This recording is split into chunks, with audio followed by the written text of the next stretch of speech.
ስድስቱ የተውበት መስፈርቶች። ረመዳን ሰዎች ተውበት የሚያረጉበት ሁነኛ ወር ነው። ከሶላት የራቀው ወደ ሶላት ይመለሳል።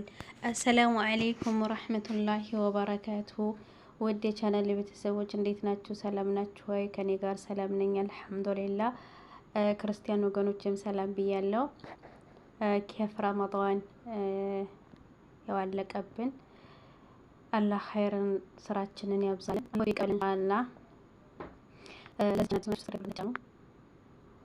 ቤተሰብ የሆናችሁ አበረታቱኝ፣ እርዳታችን እፈልጋለሁ ማለት ነው። ሰብስክራይብ በማድረግ ዛሬም እንደተለመደው በአዲስ ራስ ብቅ ብያለሁ። ኢንሻአላህ እኔንም እናንተን የሚያስተምሩናል የሚሉ ነገራቶችን ይዤ ብቅ እላለሁ ኢንሻአላህ። ስድስቱ የተውበት መስፈርቶች። ረመዳን ሰዎች ተውበት የሚያረጉበት ሁነኛ ወር ነው። ከሶላት የራቀው ወደ ሶላት ይመለሳል። የተቀያየመው ይቅር ይባባላል፣ በደል ይቀንሳል። በአንጻራዊነት ሰፊ ለውጥ ይታያል። ለውጡ ዋጋ የሚኖረው ተውበቱ ከአላህ ዘንድ ተቀባይነት የሚያገኘው መስፈርቶቹ ሲሟሉ ነው። ለመሆኑ መስፈርቶቹን ምን ያህሎቻችን በሚገባ እንለያቸዋለን? ለማያውቁ ጥቆማ፣ ለሚያውቁ ማስታወሻ ይሆን ዘንድ እጠቅሳለሁ። የተውበት መስፈርቶች 6 ናቸው። እነሱም አንደኛ ኢክላስ፣ አላህን ብቻ በማሰብ መፈጸም ማለት ነው። አንድ ሰው ወንጀልን በሚተወው ዱንያዊ ጥቅሞችን አስቦ ወይም ዱንያዊ ጉዳትን በመፍራት ብቻ ከሆነ የመጀመሪያውን የተውበት መስፈርት ዘንግቷል። ስለዚህ ተውበታችን በቀዳሚነት አላህን በማሰብ መሆን አለበት። ሁለተኛ ወንጀሉን ማቆም። አንድ ሰው የሚፈጽመውን ወንጀል ሳያቋርጥ ባለበት ሁኔታ ተውብቻለሁ ቢል ቀልድ ነው የሚሆነው። ስለዚህ ተውበት ያሰበ ሰው ጥፋቱን በቀጠሮ ሳይሆን በቀጥታ ሊያቆም ይገባል። ሶላት ትቶ ከሆነ ሶላቱን ይጀምር። ሌላ ወንጀል ላይ ከሆነ ቀጥታ ያቁም። ሶስተኛ ወደ ጥፋቱ ዳግም ላይ መለሱ ቁርጠኛ ውሳኔ ላይ መድረስ። አንድ ሰው ከረመዳን ወር በኋላ ወደ ጥፋቱ እንደሚመለስ በውስጡ እያሰበ ረመዳን ሲገባ አንድን ወንጀል ቢተው መስፈርቱ ስላላሟላ ተውበት አድርጓል ማለት አይቻልም። ለምን? ወደ ጥፋቱ ዳግም ላይ መለስ ቁርጠኛ ውሳኔ አልያዘምና። አራተኛ በወንጀሉ መጸጸት። ሰውየው ሲፈጽመው በቆየው ወንጀል ላይ ምንም ያልተፈጸመ ያህል ደንታ ቢስ ከሆነ ተውበቱ የሐቂቃ አይደለም።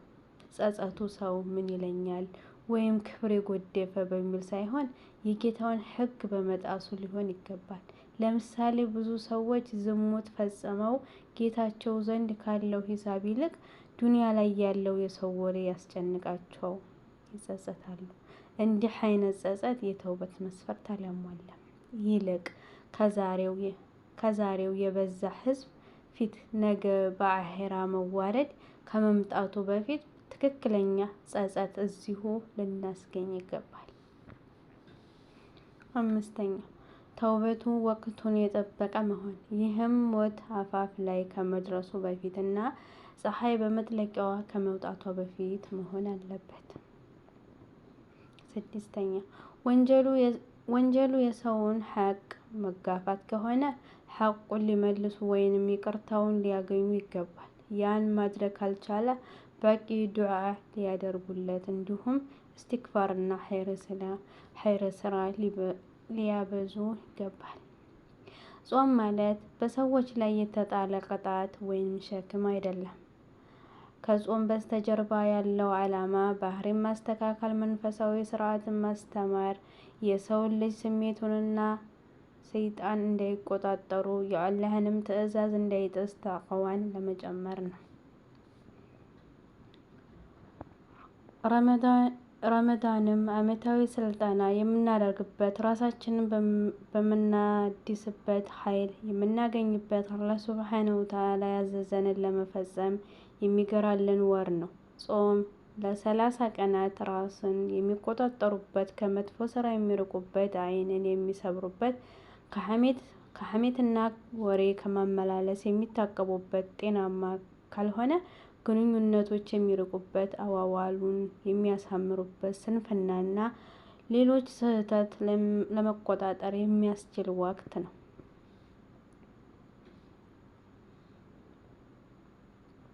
በተቃራኒው ለ30 ቀናቶች የሚጾሙበት፣ ሶላትን በጀማ የሚሰግዱበት፣ ቁርአን የሚቀራበት፣ ተራዊህ የሚሰገድበት፣ ሰደቃ የሚሰጡበት፣ ዱዓና ዚክር የሚያበዙበት ወር። ይህንን ተከታታይ ስልጠና ለ1 ወር በአግባቡ የወሰደ ሰው ነፍሱንና አካሉን ለመልካም ስራ ይገራል፣ በስነ ምግባሩ የታነጸ ይሆናል፣ ተቅዋም ይጨምርለታል። ይህም ከረመዳን በኋላ መልካም ባህሪውንና ኢባዳውን ይዞ ለመቀጠል ያስችለዋል። ጾም ወደ መልካምነትና አላህን መፍራት ያመራል። ጾም የደም ቧንቧዎችን ያጠባል፣ የሰይጣን እንቅስቃሴ ይቀንሳል። የሚጾም ሰው ትልቅ ምንዳ አለው፣ ምንዳም ይገራለታል። እስልምና ለስኬታማ ህይወት የሚያግዙ በርካታ መመሪያዎችን ይሰጣል። እምነትን ማጠናከር ኢማን፣ ቁርአን ማንበብና መረዳት፣ ቁርአንን በቋሚነት ማንበብ፣ መተርጎምን መማርና መልእክቶቹን መገንዘብ ልብን ያረጋጋል፣ እምነትንም ያሳድጋል።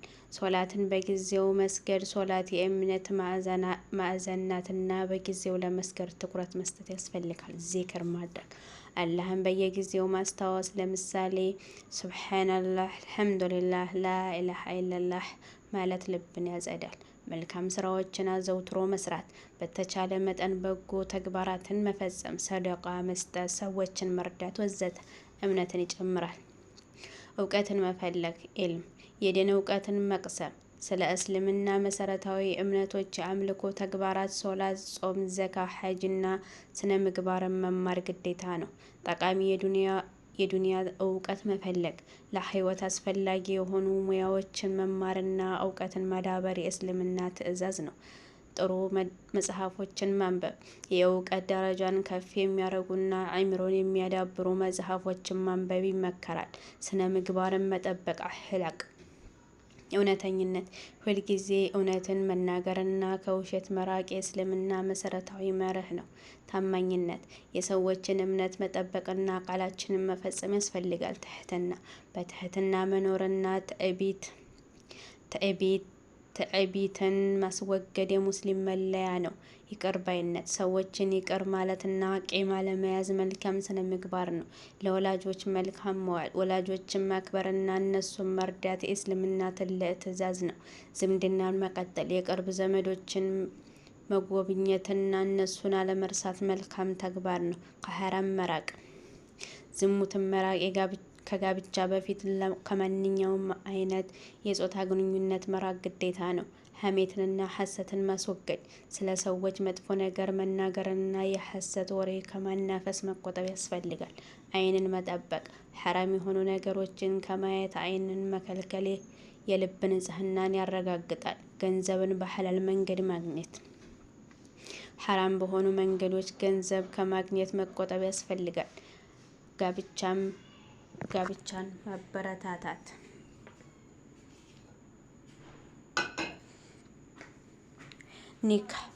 ኒካህን መቸኮል፣ ተገቢው ጊዜ ሲደርስና ሁኔታዎች ሲስተካከሉ ኒካህን መቸኮሉ ሱና ነው። ጥሩ የትዳር አጋርን መምረጥ፣ ዲኑንና ስነ ምግባሩን የጠበቀች የትዳር አጋር መምረጥ ለስኬታማ ትዳር ወሳኝ ነው። እስቲኻራ ማድረግ፣ አንድን ነገር ለማድረግ ከመወሰን በፊት የአላህን እርዳታ መፈለግ። ኢስቲኻራ መስገድ ይመከራል። ጊዜን በአግባቡ መጠቀም፣ ለእያንዳንዱ ነገር ጊዜ መመደብ፣ ጊዜን በማይጠቅሙ ነገሮች አለማባከን፣ ፊልሞችን በመመልከት ጌም በመጫወትና በማህበራዊ ጉዳይ ጊዜን ከማባከን መቆጠብ ተገቢ ነው። እነዚህን ምክሮች በመተግበር ወጣቶች በዱንያም በአኺራም የተሳካ ህይወት መምራት ይችላሉ። አላህ ለሁላችንም መልካሙን ይወፍቀን። በድጋሚ ለቻናሉ አዲስ የሆናችሁ ሰብስክራይብ ደውሏን በመጫን ቤተሰብ ሆኖ ቤተሰብ የሆናችሁ አበረታቱኝ። ኢንሻአላህ በአዲስ ቪዲዮ እንደምመጣ ተስፋ አለኝ። ሰላሙላህ አለይኩም ወራህመቱላሂ ወበረካቱ።